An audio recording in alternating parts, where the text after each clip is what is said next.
عالم عرب سے اب کوئی امید نہیں. عربوں کو جتنی فضیلت حاصل تھی اتنے ہی وہ عذاب الہی کے مستحق ہو چکے. ان کی زبان میں اللہ کا کلام نازل ہوا، اس سے بڑی فضیلت کوئی ہوگی؟ ان میں سے تھے محمد رسول اللہ صلی اللہ علیہ وسلم، اس سے بڑے فخر کی بات کوئی ہوگی؟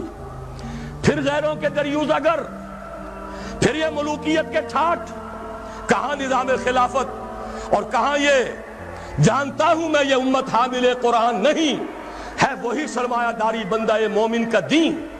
جانتا ہوں میں کہ مشرق کی اندھیری رات میں بے ید بیضا ہے پیران حرم کی آستین.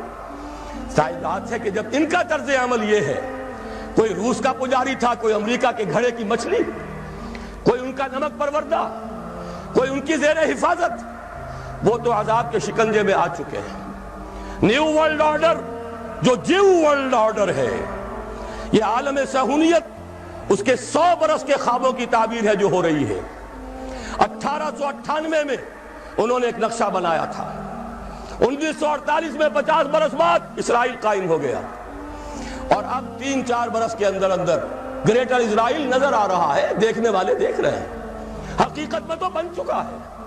یہ تو صرف اشک سوئی ہے عربوں کی، جو یہ بیکر صاحب 6واں دورہ اور 7واں دورہ اور 8واں دورہ، اور آج یروشلم میں اور کل قاہرہ میں اور پرسوں عمان میں، یہ سب دھوکہ اور فریب.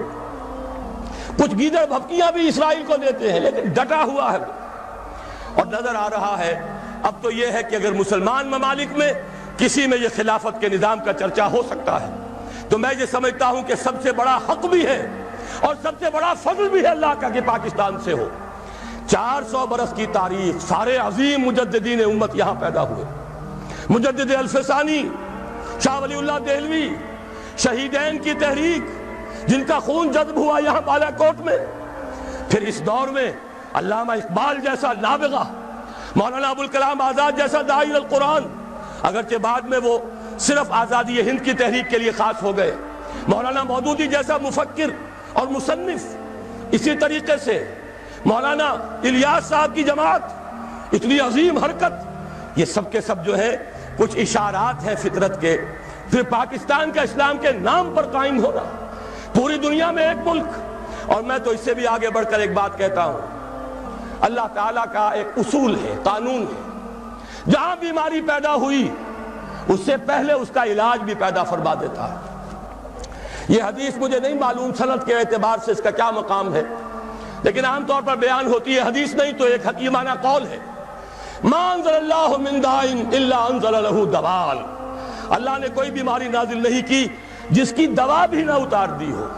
اور مولانا حالی نے بھی کہا تھا کوئی مرض ایسا نہیں ہے کہ جس کی دوا حق نے کی ہو نہ پیدا. یہ معاملہ صحیح ہے.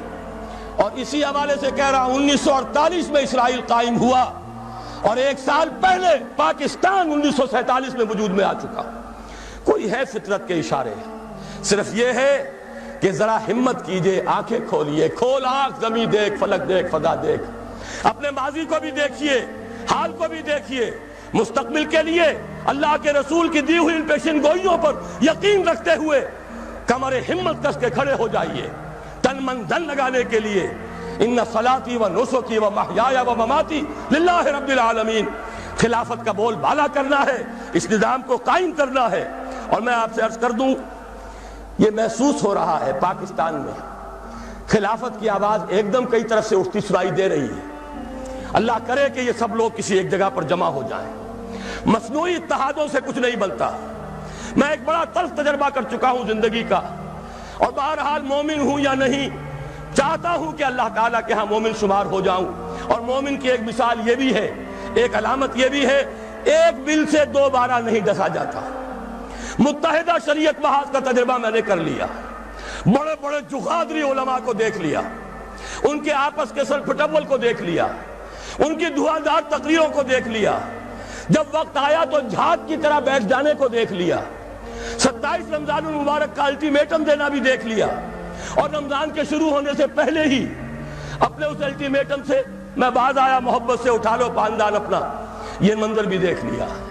اب اس طرح کے کسی انمل بے جوڑ اتحاد کے لیے قدم طبیعت میں آبادگی نہیں. لاؤ کام کرے، ہمت کرے، اعتماد ہو تو ساتھ ملے، معاون بنے، لیکن کوئی مصنوعی اتحاد وہ سوائے اس کے کہ آپس میں اقتدار کی کشاکش شروع ہو جائے کچھ حاصل نہیں۔ تاہم مبارک ہے، یہاں بھی میں مشکور ہوں، بہت سے ادارے جو اب کچھ خلافت کے لیے کام کر رہے ہیں، کچھ کرنا چاہ رہے ہیں، ان کے نمائندہ حضرات بھی یہاں آئے ہیں، میں نے انہیں دعوت خاص پر مدعو کیا اور وہ تشریف لائے ہیں، میں ان کا ممنون ہوں۔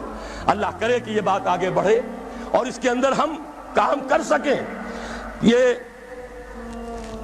ہو سکتا ہے کہ اگر ہم یہ کام کر گزریں تو علامہ اقبال سے یہ بات شروع ہوئی تھی، علامہ اقبال ہی کے ایک مصرے پر ختم کر رہا ہوں، اگر یہ شرطیں ہم پوری کریں، یہ طریقہ کار اختیار کریں، اگر ہم اللہ تعالیٰ کے فضل و کرم سے، اس کی توفیق سے اجتماعی توبہ کریں، اپنے گھروں میں خلافت قائم کریں، اللہ تعالیٰ اس ارض پاکستان پر بھی خلافت قائم کر دے۔ کوئی بعید نہیں، بلکہ مجھے تو بہت امید ہے، اگرچہ فوری نہیں، وقت لگے گا، ہو سکتا ہے زلزلہ آئے، ہو سکتا ہے ہماری کوئی اور شامت آئے، ہم پر کوئی اور عذاب کا کوڑا برسے، لیکن مجھے توقع یہی ہے ان دی لانگ رن کہ اسی ارض پاکستان سے عالمی خلافت کا آغاز ہوگا۔ لیکن جو لوگ عالمی خلافت کی بات کرتے ہیں انہیں یہ سوچ لینا چاہیے اس کا فطری اور عقلی طریقہ صرف یہ ہے کہ پہلے کسی ایک خطہ ارضی میں وہ نظام قائم ہو، تب آگے پھیلے گا۔ گھر میں بیٹھ کر پورے عالم کی باتیں کرنا بہت آسان، وہاں تو شاہ فہد بیٹھے ہوئے ہیں، لمن الملک اليوم، بادشاہی تو ان کی ہے، billions and billions of dollar کے محل تو ان کو بنتے ہیں، اپنی ملوکیت کے تحفظ کو لیے یہود و نصارہ کی فوجیں لا کر جزیرہ نما عرب میں انہوں نے بٹھائی ہیں۔ کون خلافت کو ماننے والا ہے؟ یہاں غنیمت سمجھو کہ کم سے کم آزادی ہے، بات کر سکتے ہو، اگر تم نظم کو نہ توڑو، بدامنی نہ کرو تو حق حاصل ہے یہاں پر تحریک چلانے کا، منظم ہو، پرامن ہو، دستور آپ کو حق دیتا ہے، حق کہیے، حق کا بول بالا کرنے کے لیے جب طاقت ہو تو میدان میں آ جائیے، گولیاں کھائیے، جانے دیجیے، کوئی آپ کے اوپر قدغن نہیں ہے۔